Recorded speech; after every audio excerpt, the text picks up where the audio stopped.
આપણા બે છે ને એને આ કેન્દ્રમાં બેઠા છે ગુજરાતીઓ છે। એક આદરણીય નરેન્દ્રભાઈ મોદીજી અને અમિતભાઈ છે। આપણે નથી કહેતા કે ભૂવો ધૂણે તો નારિયેલ ઘરના આંગણે ફેંકે એ છે ને ત્યાંથી નારિયેલ અહીંયા ફ્લો ફેંકે છે ને ત્યારે આટલા મોટા મોટા કામ અહીંયા થઈ રહ્યા છે। કોઈ નાની વાત નથી।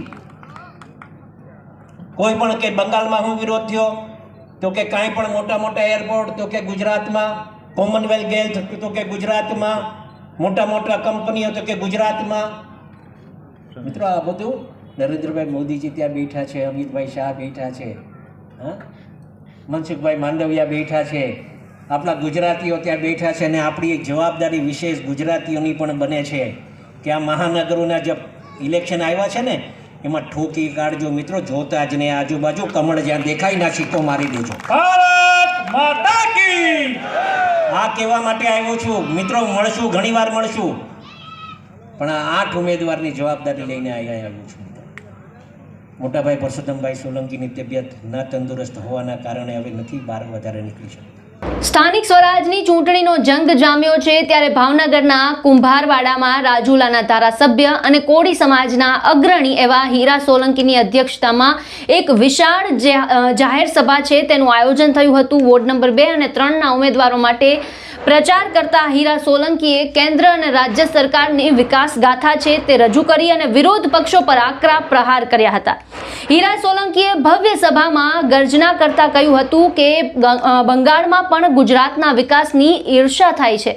કેન્દ્રમાં બેઠેલા 2 ગુજરાતી ત્યાંથી નાળિયેર ફેંકે છે એટલે મોટા કામ થાય છે। શું બોલ્યા હતા હીરા સોલંકી, સાંભળો। આપણા બે છે ને એને આ કેન્દ્રમાં બેઠા છે ગુજરાતીઓ છે।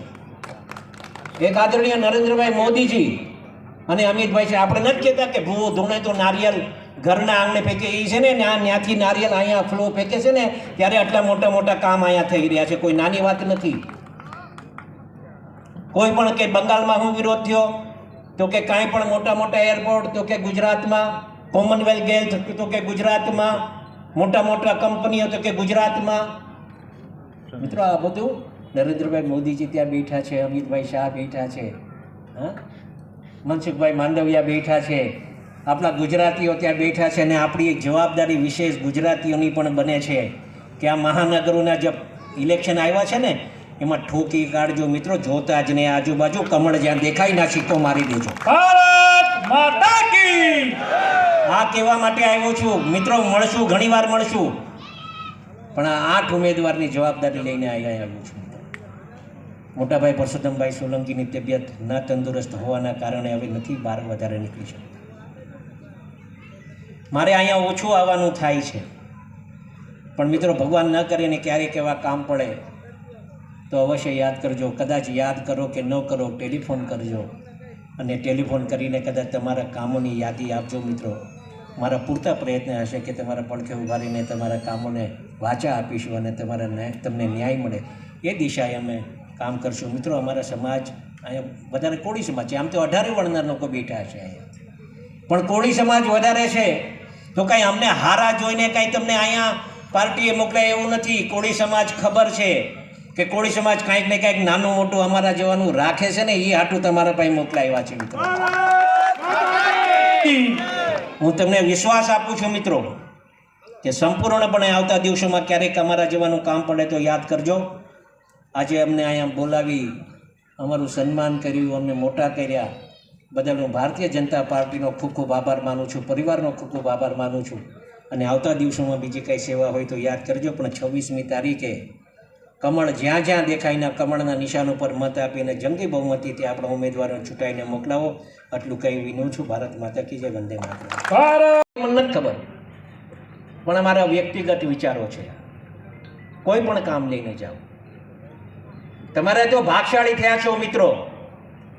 આ કુંભારવાળા ભાગશાળી છે કે તમને આવા મંત્રી મળ્યા છે, આવા ધારાસભ્ય મળ્યા છે। ને તો ભૂતકાળમાં અહીંયા શું સ્થિતિ હતી ને આ રસ્તાઓની, આ ડ્રેનેજ લાઇનની, અહીંયા પાણી ભરાઈ જતા, હા, કેમ કે મને ખ્યાલ છે અમે અહીંયા લડ્યા હતા। મોટાભાઈ પરસોત્તમભાઈ છે ને એ અપક્ષમાં પાવડાની ચૂંટણી લડ્યા હતા ને ત્યારે અમે તાજના સાક્ષી હતા અહીંયા।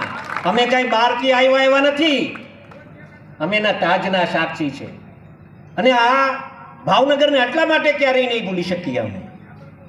મિત્રો ખૂબ પ્રેમ આપ્યો છે. કઈ રીતે એનું ઋણ અદા કરવું ને એવા અમે પ્રયત્ન કરીએ છીએ, પણ ઋણ અદા તો થઈ જ નહીં શકે. મિત્રો અહીંયા કપરાવાળા છે ને એ ગોળીઓ ખાધી હતી અમારા હાટું, ઈ નહીં ભૂલીએ અમે. અને એના અનુસંધાને મિત્રો આજે જ્યારે કુંભારવાડામાં હું આવ્યો છું, સવારથી હું પ્રવાસ કરી રહ્યો છું, નાના પાળિયા ગયો, બોટાદ ગયો, હળદર ગામમાં ગયો તો આજે પ્રવાસ હતો સાહેબ મારો ત્યાં. હા મિત્રો, ભારતીય જનતા પાર્ટીની એક હવા જે લહેરાઈ રહી છે, એમાં તમારે હું અહીંયા જ્યાં લખવું હોય ને લખી લ્યો. જેટલી મહાનગરો છે ને એ કઈ જો બીજા પક્ષની આવે ને તો મને યાદ કરજો કે હીરાભાઈ ખોટું બોલીને ગયા હતા. એક પણ મહાનગર નથી આવવાની, એક પણ નગરપાલિકા નથી આવવાની, ને અહીંયા કઈ ખોટી બાંગો નાખવાય નથી આવ્યો. એક વાત સમજજો, જે વાતો કરીશ એ જ વાતો કરીશ. અને મિત્રો ક્યારેક અજમાવવું હોય તો અજમાવજો. માત્ર ટેલિફોન કરજો મિત્રો, જેમ થતું હશે ને તો તમારા ટેલિફોનના કામ પર કામ કરી કાઢીશો. હું કઈ ખોટી વાતો કરવા નથી, અનુભવ કરજો કોક વાર. ઘણા બધા મિત્રોએ, ઘણા બધા આગેવાનોએ અમારા હારે ફોન પર વાત થતી હોય, ખોટી નહીં વાત કરીશું. અને ભારતીય જનતા પાર્ટીમાં જે કામ કરવાની તક આ 8 ઉમેદવારોને ટિકિટ આપીને બહુ મોટી વાત છે. પાર્લામેન્ટથી લઈને પંચાયત સુધી ભારતીય જનતા. હીરા સોલંકીએ આ સ્થાનિક સ્વરાજની ચૂંટણીમાં વિશ્વાસ વ્યક્ત કરતા કહ્યું હતું કે ભાવનગરમાં ભાજપનો ભવ્ય વિજય થશે. ભાવનગર જે સમસ્યાઓ હતી તેને ભાજપે પોતાના શાસનમાં દૂર કરી છે. કોંગ્રેસ 30 વર્ષથી સત્તાની બહાર છે, કારણ કે જનતાએ તેમને સ્વીકાર્યા નથી. તેથી હવે ફરીથી ભાજપની સરકાર બનવાની છે. હવે જોવાનું એ રહેશે કે હીરા સોલંકીનો આ વિશ્વાસ કેટલો સાચો સાબિત થાય છે. આપનું શું માનવું છે અમને કમેન્ટ બોક્સમાં જણાવો, અને અમારી ચેનલને લાઇક, શેર અને સબસ્ક્રાઇબ કરવાનું ભૂલશો નહીં.